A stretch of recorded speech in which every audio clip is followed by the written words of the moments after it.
Hi, this is Mason Winfield with yet another installment of Psi-Friday with Mason. It's July 4th, 2025. Might as well talk about a little supernaturalism concerning the origins of this nation. And this installment is called The Unknown Patriot.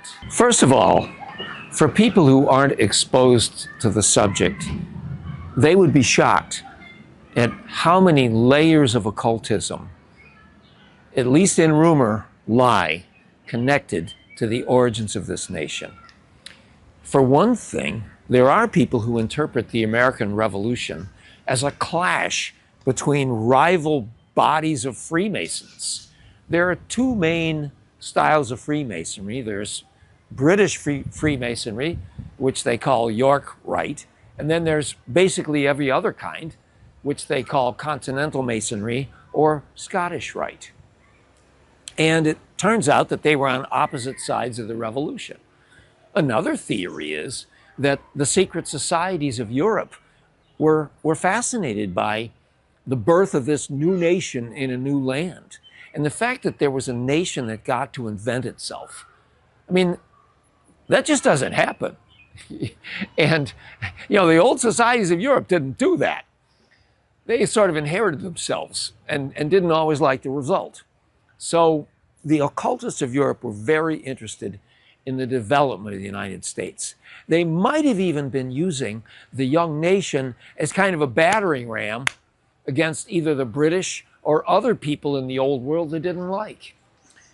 So take ourselves back to July 4th, 1776. The Founding Fathers, the 56 delegates to the Second Continental Congress, are in Independence Hall in Philadelphia. They're debating the Declaration of Independence. They're debating the outlines of the nation. Ben Franklin, John Adams. I may tell you some things about John Adams someday that go in this vein, and they're very interesting. Thomas Jefferson, one of the great geniuses of the United States. All the rest. They're haggling this out. And if they sign the Declaration of Independence, they have signed their death warrants if they don't win the war. Britannia, like Rome, was not known for mercy, especially towards people they considered former subjects. So it's late in the day, it's hot, it's a sweltering afternoon, and there's no AC in 1776. Everybody's sweating. They're tired, and a lot of people are starting to get scared about signing the Declaration. They're really kind of hoping maybe we can work this out. And as the hearts are failing, an unknown stranger jumps up at the back of the hall. And in a booming voice, he calls it all out. Sign this document. If the noose is around your neck, sign it. Sign it. If the axe is ready to go, sign it. Because if you don't, you'll forever be accursed. America was given to be free. And everybody goes, yeah! And they go running up. John Hancock jumps in, signs it. All the other guys sign it. And then they're starting to think, hey, that's pretty cool. We all signed the Declaration, and either we die or we're everlasting heroes. Gee, I wonder who that guy was. Wait a minute. Did anybody know him? Where did he go? Nobody knew him. Now, these were 56 delegates.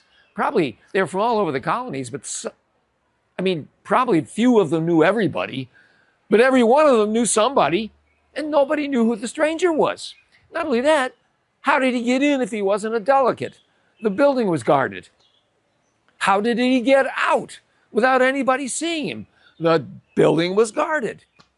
And there have been many speculations about who this unknown patriot, sometimes they call him the unknown speaker, but whoever he was, how did he get in and out?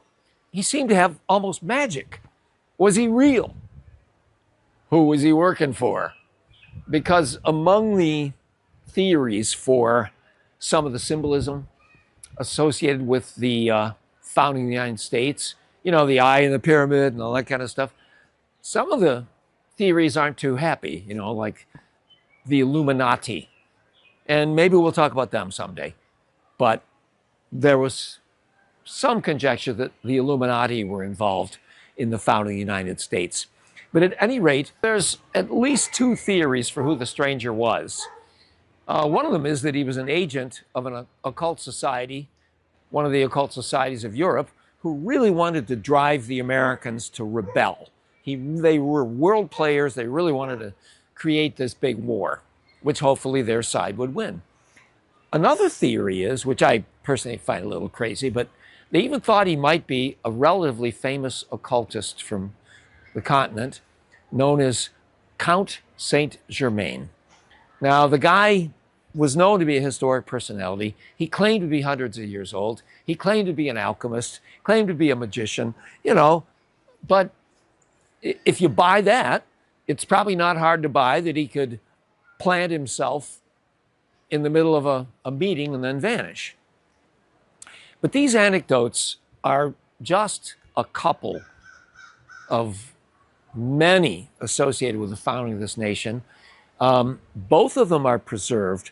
The first record of this legend being repeated is a book called George Washington and His Generals, or Legends of the Revolution. It was published in 1847 by a guy named George Lepard. It was mentioned again in a very respectable way with Manly P. Hall. I believe the year was 1944, a book called The Secret Destiny of America. Now, you don't have to believe Manly Hall, but he was a very good scholar, and it's fun to see what he thinks. But for now, next July 4th, on the 250th anniversary of the founding of this nation, I promise I will tell you one more of these legends for Psi-Friday with Mason. See you next time.